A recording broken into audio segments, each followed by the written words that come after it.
John Henry Parker Jr. liked to tell people that he was born in jail. He would take his sweet time to clarify that his father, John Henry Parker Sr., or Bud, as he was known, was the Taylor County Sheriff at the time, and that the sheriff's family lived on the second floor of the jailhouse. His mother was the former Nellie Kiesler. John was a fourth-generation North Floridian and was very proud of his Taylor County roots. John was an entrepreneur from an early age. At around 8 years old, he would help his mother boil peanuts and then sell them around the Perry Town Square for a nickel a bag. He amassed over $5 in savings at Joe Scales Perry Banking Company, a significant amount of savings during the Great Depression. After graduating from high school in 1938, John enrolled in the University of Florida School of Engineering. To earn enough money to continue his education, he worked with the State Road Department to construct the Beach Road, and during the fall of 1941, he laid out the plans for the Army Air Corps bases that would be constructed at the outskirts of Perry and in Carabel, Florida. On the Sunday after John's 21st birthday, December 7, 1941, the Japanese bombed Pearl Harbor. John entered Naval Aviator School in Hollywood, Florida in 1942, a semester or two shy of completing his engineering degree from the University of Florida.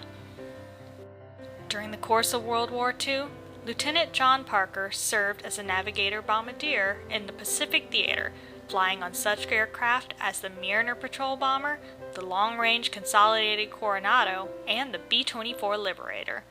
Lieutenant Parker had just been reassigned to pilot school back in the U.S. when the Liberator, flown by his crew members, was shot down over Iwo Jima with no survivors. Tokyo Rose actually listed him as one of the casualties. Fortunately, John survived to receive his honorable discharge from the Navy in March of 1946. Having reassessed his career goals while in the service, he decided he wanted to become a physician. In 1948, he was the first co-ed class to graduate from Florida State University, where he completed his pre-med studies. In April of 1949, he married the former Betty Clark, daughter of Lloyd Bishop and Sally Porter Clark. John was then accepted to Tulane University Medical School in New Orleans, Louisiana, to begin that fall. A number of prominent local and regional people made recommendations on his behalf, among them U.S. Senator Claude Pepper, Judge Byron Butler, and Attorney T.J. Swanson. John was late arriving at Tulane, however, because that summer he had to grow, harvest, and sell tobacco and grass seed crops to be able to pay for his tuition, but he later recounted that all of his professors helped him get caught up that first semester. John graduated from medical school in May of 1953 with 2 children in tow, Jane and John. David would be born in another year and a half. John then spent a year interning at Duval Medical Center in Jacksonville, Florida, where he met another physician who became a lifelong friend and colleague, Dr. John A. Dial. After the internship, they, along with Dr. C.R. Wiley, joined the existing group of Perry physicians that included Dr. Ralph Green and Dr. Walter Baker. A few years later, Drs. Conrad Williams, James Rawls, and Hoyt Horn opened their practices in Perry as well. Declining to join the practice of longtime friend and mentor Dr. Green, Dr. Parker instead chose the more difficult route and opened his own practice at North Orange and East Bay Streets in July of 1954, approximately the same time that the Buckeye Cellulose Corporation pulp mill opened. Dr. Parker always liked to say over the years that Buckeye was good to him and he was good to Buckeye. Toting this black medical bag, Dr. Parker became a well-known and appreciated figure in the local community. When patients couldn't come to his office for medical care, or after hours, Dr. Parker would make house calls with this bag, which was equipped to handle any medical emergency, since there was no local hospital where patients could go. The whole Parker family learned to sleep through phone calls, which he frequently received at home throughout the night. In 1957, Perry got its first hospital, Doctors Memorial Hospital. The local doctors covered the emergency room on a rotational basis, often spending the night at the hospital on a busy night only to face scores of patients waiting for them at their office the next morning. Dr. Parker's youngest child, Beth, born in 1961, frequently accompanied him to the hospital, sometimes staying overnight with him in the doctor's lounge.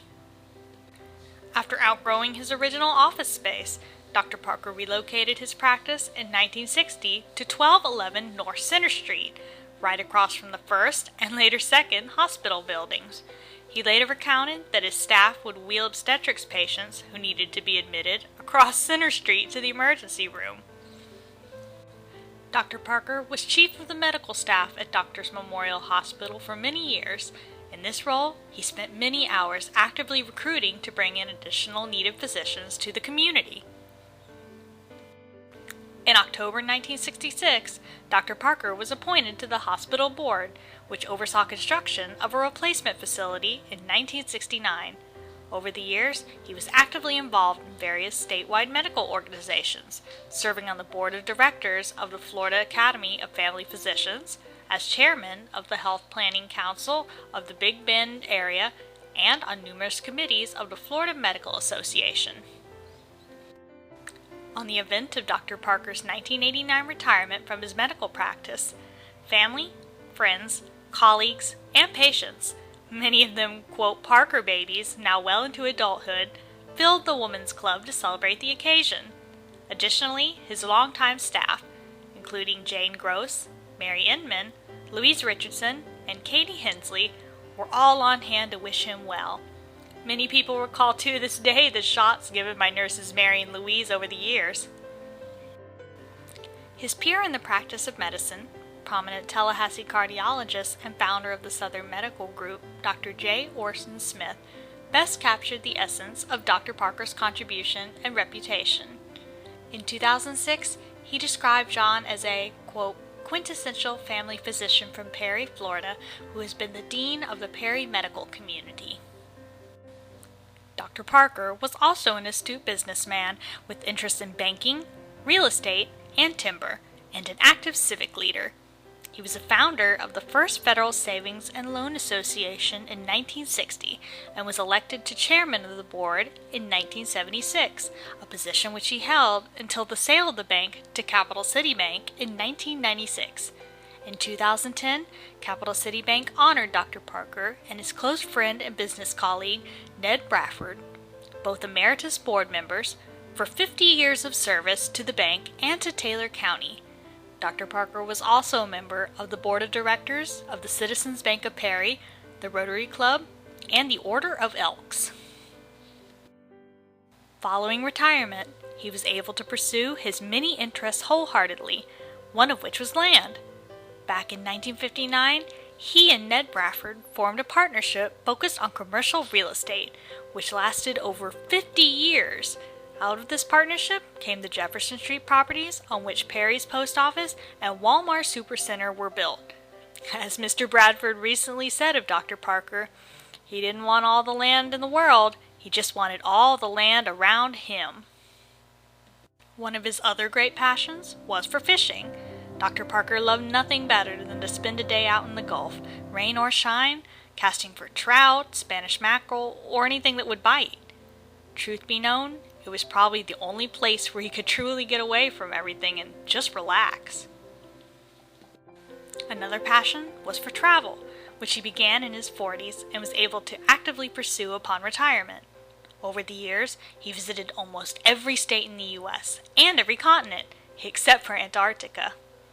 In March of 1978, he went on a tour of hospitals and medical facilities in China under a special medical visa. Even now, almost 3 years after his death in July 2012, I'm frequently greeted with, "Oh, you're Dr. Parker's granddaughter? Well, he delivered all my children." Or, "He saved my father's life." Well, I'm one of his 5 grandchildren. Although his medical practice, business achievements, and community service are an important part of his legacy, I think what was most important to my grandfather was his family, and the set of values he instilled in us is his real legacy. Work hard to achieve the things that are important to you, treat others fairly and with respect, and give back to your community. These are the main principles by which he lived and that I believe account for his many successes and happinesses in life.